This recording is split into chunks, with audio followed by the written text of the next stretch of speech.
दिल्ली से सटे गाजियाबाद में शुक्रवार की रात को हुई युवक की हत्या का पुलिस ने सनसनीखेज खुलासा किया है। छोटे भाई ने ही सगे भाई की हत्या की है। आरोपी के भाभी से अवैध संबंध थे। छोटे भाई ने भाभी के साथ मिलकर हत्या की साजिश रची थी और बुर्का पहनकर घर में घुसा था। इसके बाद देवर भाभी ने मिलकर चाकू से गला रेतकर हत्या कर दी थी। पुलिस ने मृतक की पत्नी और आरोपी भाई को गिरफ्तार कर लिया है।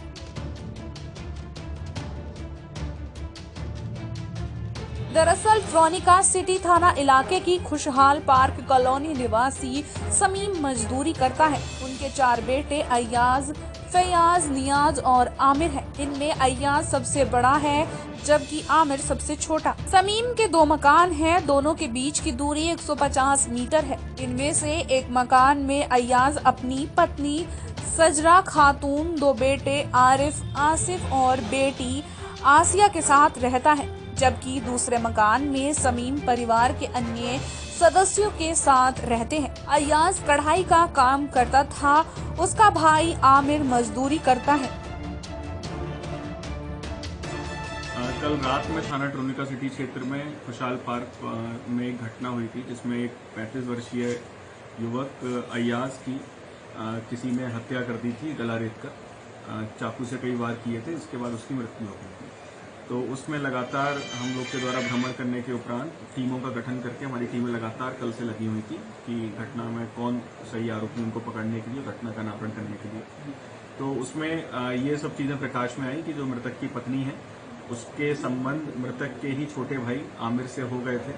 कुछ वर्ष से दोनों के संबंध थे, जिस बात का जो मृतक है वो लगातार विरोध करता था और उसको ये पसंद नहीं था।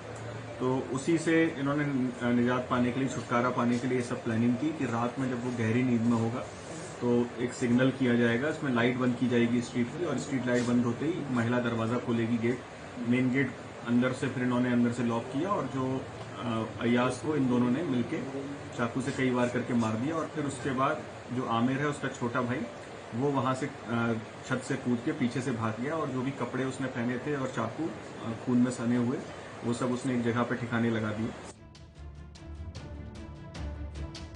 एसपी देहात ने खुलासा करते हुए बताया कि आमिर के संबंध कुछ महीने पहले अपनी ही भाभी सजरा खातून से हो गए थे। दोनों चोरी छिपे मिलने लगे थे। एक ही परिवार के होने के कारण दोनों पर कोई शक भी नहीं करता था। हालांकि पड़ोसियों को इस बात की पहले से ही भनक थी।